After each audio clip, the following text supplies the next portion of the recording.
Hello, law students and legal practitioners.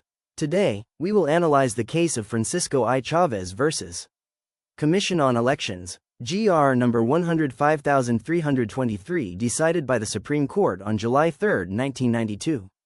Let's begin. The legal doctrines provided in this case are as follows.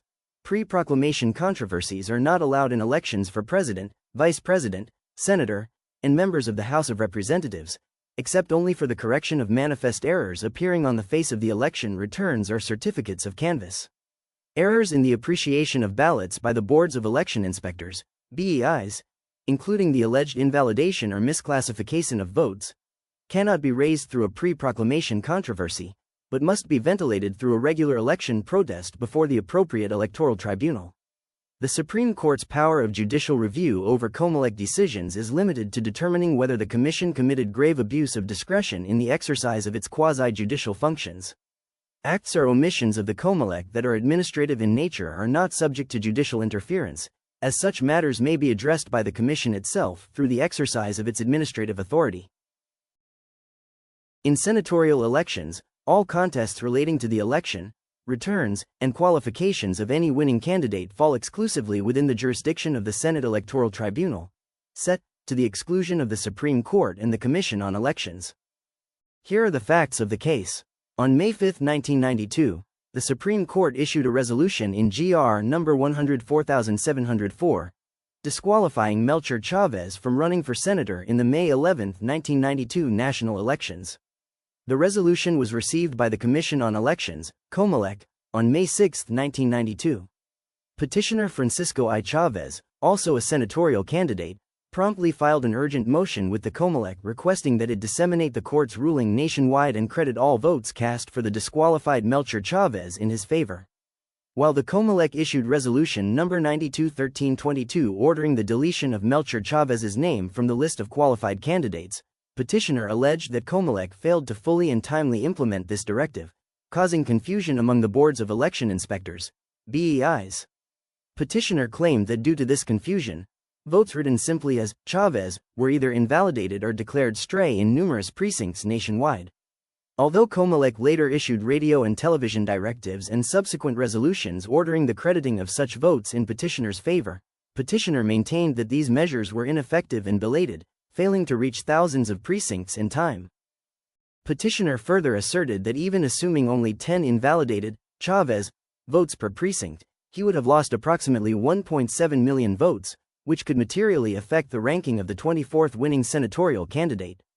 Accordingly, petitioner sought the reopening of ballot boxes in more than 80,000 precincts across 13 provinces, suspension of proclamation of the 24th senator, and reappreciation of ballots. When COMELEC dismissed petitioner's urgent petition, petitioner elevated the matter to the Supreme Court via prohibition and mandamus, alleging grave abuse of discretion and praying for the suspension of the proclamation of the 24th winning senatorial candidate. Issue 1. Whether the Supreme Court may compel the COMELEC to reopen ballot boxes and reappreciate ballots in a senatorial election through a pre-proclamation proceeding. No, such relief is not available through a pre-proclamation controversy. Section 15 of Republic Act No. 7166 expressly prohibits pre-proclamation cases involving elections for senator, except only for correction of manifest errors on the face of election returns or certificates of canvass. Errors in ballot appreciation are matters pertaining to the electoral process at the precinct level, performed by the BEIs, and do not constitute proceedings of the Board of Canvassers. Such errors may not be reviewed in pre-proclamation proceedings. Petitioner's request required the reopening of ballot boxes and reappreciation of ballots, which goes beyond correction of manifest errors. As petitioner failed to identify any facial or manifest error in the certificates of canvass, his remedy did not fall within the narrow exception allowed by law. Issue 2. Whether the alleged failure of the COMELEC to fully implement its own resolutions constitutes grave abuse of discretion reviewable by the Supreme Court. No. The alleged lapse pertains to COMELEC's administrative functions, not its quasi-judicial powers. Judicial review of COMELEC actions is available only when the Commission acts with grave abuse of discretion in the exercise of quasi-judicial authority. Administrative acts, such as dissemination, implementation, or correction of internal directives, remain within COMELEC's competence. Any failure or delay in implementing deletion directives was administrative in nature and could be remedied internally by COMELEC. The court may not interfere absent a showing of grave abuse of discretion arising from adjudication. Issue 3. Whether the Supreme Court has jurisdiction over a contest affecting the election and ranking of senators. No, jurisdiction lies exclusively with the Senate Electoral Tribunal. Article 6, Section 17 of the Constitution vests the Senate Electoral Tribunal with exclusive authority as the sole judge of all contests relating to the election, returns, and qualifications of senators. Petitioners' allegations directly involved vote appreciation and election results, matters that squarely fall within the jurisdiction of the SET.